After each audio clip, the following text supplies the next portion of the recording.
민수기 5장 1절로 10절 말씀 교독합니다. 오늘 말씀은 여호와께서 계신 성소에 가까이 사는 이스라엘 백성은 어떻게 하고 살아야 하는지 말씀하고 있습니다. 이스라엘 진영 가운데 성막이 있습니다. 그 성막이 있고요. 그 성막에 하나님께서 임재해 계시는데 그 성막을 중심으로 사는 이스라엘 백성은 어떻게 살아야 되는지 그걸 말씀하고 있습니다. 첫째는 세 가지 부정한 자를 진영 밖으로 내보내야 합니다. 부정한 자들이 진영 안에 거하면 안 됩니다. 부정은 죄하고 다르다고 그랬습니다. 죄 짓는 거하고 부정한 건 다른데 부정한 것은 의식적으로 더러운 것을 말합니다. 그래서 하나님의 그 예배에 참여할 수 없는 그런 상태에 있는 사람들을 말합니다.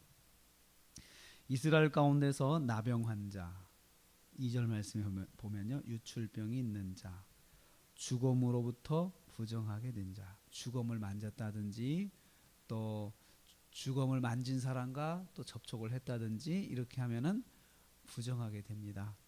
나병 자는 물론 부정하게 되고요, 또 나병 자와 접촉한 사람도 부정하게 되고요. 그래서 이것은 죄는 아닙니다만은 그 부정해져서 더러워지는 것입니다. 더러워진 상태도 하나님을 만날 수 없는 그런 사람이 되는 것입니다. 우리가 그렇게 말합니다. 나는 죄진 건 없지만 부정한 사람들, 죄를 범한 사람과의 접촉도 나를 부정하게 하거든요. 그래서 항상 그걸 나를 돌아봐야 된다는 걸 여기서 알 수가 있습니다. 저 사람이 부정해졌다 그러면 조심해야 되는 거죠. 부정해졌다 그러면 가까이 하지 말아야 되고, 왜냐하면 내가 부정해지니까요. 내가 죄를 짓는 건 아니에요. 부정을 행한 건 아니지만 그로부터 오염이 될 수 있기 때문에 조심해야 된다는 것입니다. 이건 의식적으로 하나님을 가까이 할 수 없는 사람들입니다. 뿐만 아니라 그 백성들과도 이 사람들은 가까이 할 수 없어서 백성들이 항상 그런 오염으로부터 지켜질 수 있도록 서로가 주의해야 된다는 것입니다. 이 점에 대해서는 레위기에서 우리가 말씀을 묵상하였습니다. 레위기 13장, 14장, 또 레위기 15장, 또 레위기 11장 24절에서 40절에 보면은 이 세 가지 부정한 사람들로부터 어떻게 깨끗하게 할 것인가, 그리고 이 부정한 사람들 어떻게 해서 부정해지는가라는 것을 거기서 설명하고 있습니다. 3절 말씀에 보면은 왜 그러면 이 사람들을 진영 밖으로 내보내야 되느냐, 그 이유를 말씀하는데요. 여호와께서 진영 가운데 거하시기 때문이다. 다른 이유가 없어요. 여호와께서 그 안에 거하시기 때문에, 거룩하신 하나님께서 거기 거하시기 때문에 부정한 자가 가까이 할 수가 없다는 것입니다. 가까이 하면 어쩔 건데요. 가까이 하면 어쩔 건데, 이렇게 누가 버틴다면 죽습니다. 거룩하신 하나님과 가까이 하는 부정한 자, 범죄한 자는 그냥 사람은 살 수가 없습니다. 이스라엘 백성의 사는 곳에 여호와께서 함께 하시기 때문에 부정하고 더러운 상태에 있는 사람은 함께 할 수가 없습니다. 그래서 공동체가 이를 의식적으로 지켜야 되고 찾아내야 되고, 그런 사람들을 격리시켜야 됩니다. 스스로 자기가 나가야 되지만 사람의 심리가 또 그렇지 않잖아요. 그걸 숨길 수 있잖아요. 그러면 그걸 발견해서 강제적으로 내쫓아야 된다는 것입니다. 일단 진영 밖으로 나가서 정결의식을 행한 다음에 정결을 회복하고 다시 들어와야 된다는 거죠. 이게 레위기의 말씀이죠. 레위기의 말씀이죠. 더러운 것은 거룩하신 하나님 앞에 용납되지 못하였습니다. 그래서 거기에서 공동체에서 격리되어야 되는 것이죠. 그래서 이런 부정한 가운데 있는 사람들은 자기를 선포해야 됩니다. 부정하다, 부정하다, 부정하다. 나병 자는 입술을 가리고 자기가 자기를 고백해야 됩니다. 나는 부정한 사람입니다. 혹시 들어갈 일이 있으면 부정하다, 부정하다. 그래서 사람들이 가까이 있지 못하게 했습니다. 두 번째로 여호와께 범죄한 자는 반드시 죄값을 치러야 됩니다. 그게 5절에서 10절 말씀입니다. 6절 말씀에 인간관계 속에서 죄를 지을 경우에, 특별히 하나님과의 관계 속에 죄를 짓는 것이 아니고 뭐 예배를 드리다가 제사를 드리다가 죄 짓는다든지 십계명을 범한다 이런 것이 아니고, 인간관계 속에서 사람에게 경제적인 피해를 준다든지 신체상 피해를 준다든지 이럴 경우를 말하는 것입니다. 인간관계 속에서 죄를 지을 경우 그 죄를 자복하고 그 죄값을 온전히 갚아야 된다. 7절 말씀이에요. 온전히 죄값을 갚아야 된다는 것이죠. 여기서 그 사람에게 갚을 때에 피해자에게 이제 죄의 피해에 대한 보상을 해야 되는데 5분의 1을 더하여서 피해자에게 되돌려 주라라고 했습니다. 이게 일종의 위자료죠. 위자료. 피해자. 만일 당사자가 없어요. 이거 5분의 1을 더해서 위자료를 줘야 되는데 당사자가 없으면 친척에게 줘라. 8절 말씀에 친척에게 줘라. 이 말은 반드시 주는 거죠. 근데 친척도 없어요. 그러면 여호와께 드려라. 성전에 드려라. 위자료를. 그래서 그것을 그냥 성전에 추상적으로 드리는 것이 아니고 제사장이 그걸 받으라는 거죠. 반드시 제사장이 받아라. 제사장이 받아가지고 제사장이 취하는 거죠. 이때 하나님께 범죄했으니까 이웃에게 대한 범죄도 하나님께 범죄잖아요. 그래서 말할 것도 없이 속죄제를 드려야 돼요. 속죄제를 드리는 건 말할 것도 없고 그 다음에 거기에 대해서 위자료를 피해자에게 가서 찾아가서 주라는 거예요. 위자료를 5분의 1을 더해서.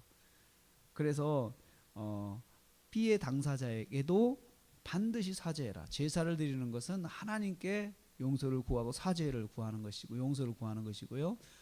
그 5분의 1을 주는 것은 피해 당사자에게 피해자에게도 가서 사죄하라는 거예요. 그게 위자료입니다. 위자료입니다. 그래서 이렇게 오늘 현대법으로 보면 하나님께 속죄제를 드리는 것은 형사상의 속죄죠. 형사법이죠. 그리고 사람을 찾아가서 그 5분의 1의 위자료를 주는 것은 민사상의 속죄죠. 민사상의 속죄. 그래서 하나님께서 어떤 한 사람이 범죄를 하면 거기에 사람이 관련돼 있을 범죄를 할 경우에는 반드시 그 사람을 찾아가서 속죄하는 것까지 위자료를 줘 속죄하는 것까지 그렇게 말씀을 하신 것입니다. 하나님은 피해자에게도 반드시 속죄하게 하셔서 피해자의 마음을 위로하게 하셨습니다. 다시 여기서 강조를 하고 있습니다. 하나님이 거하시는 진영은 항상 정결해야 합니다. 왜냐하면 하나님이 거하시기 때문에 하나님과 함께 거하는 백성도 정결해야 됩니다. 죄로부터 정결해야 되고 그 다음에 부정한 것이 되지 않도록 정결해야 됩니다. 내 자신이 오늘 하루를 살 때 범죄하지는 않을 것입니다. 우리가 죄는 범하지는 않을 수 있지만 부정한 일들은 우리가 쉽게 접할 수 있거든요. 예를 들어 막 욕하는 사람과 내가 같이 있다든지 그러면 내가 욕을 막 들어가지고 그 욕 때문에 내 생각이 자꾸 부정해지고 내 생각이 자꾸 불편해질 수도 있죠. 또한 나도 모르게 범죄한 사람이 나와 함께 있을 수도 있고 내 근처일 수 있고 그러면 반드시 영향을 받습니다. 범죄는 영향을 받게 되어 있습니다. 그래서 항상 내 주변을 깨끗하게 해야 한다는 거죠. 그래서 만나는 사람도 좋은 사람을 만나야 되고 항상 그걸 정리를 해야 합니다. 거룩하신 하나님과 함께 하려면 우리도 거룩해야 되기 때문입니다. 그래서 우리가 항상 예배드릴 때 회개 먼저 하죠. 기도할 때 회개 먼저 하죠. 이것은 우리가 우리 자신을 정리하는 것입니다. 깨끗하게 준비하는 것이기도 하고요. 하나님의 백성은 범죄와 부정으로부터 자신을 깨끗하게 해야 된다. 이게 오늘의 말씀입니다. 또 하나님의 백성은 항상 자신을 돌아봐서 정결한지 자신을 항상 돌아봐야 돼. 피드백해야 됩니다. 그래서 내가 오늘 하루를 지내면서 내가 또 한순간 지내면서 내가 누구를 만나면서 정말 하나님의 범죄한 것은 없는가, 내가 부정해진 것은 없는가, 이렇게 자신을 항상 돌아봐야 되죠. 내가 나를 돌아보지 않으면 내가 또 다른 사람에게 피해를 줄 수가 있다는 거예요. 그래서 오늘 말씀을 통해서 우리는 우리 자신이 무엇보다도 깨끗하고 정결하게 하루를 살아야 되겠다. 그래서 정말 만나기로 약속한 사람이 그 앉아가지고 누구를 막 험담해야 되는 그런 일을 해야 된다고 그러면 그 피해야 됩니다.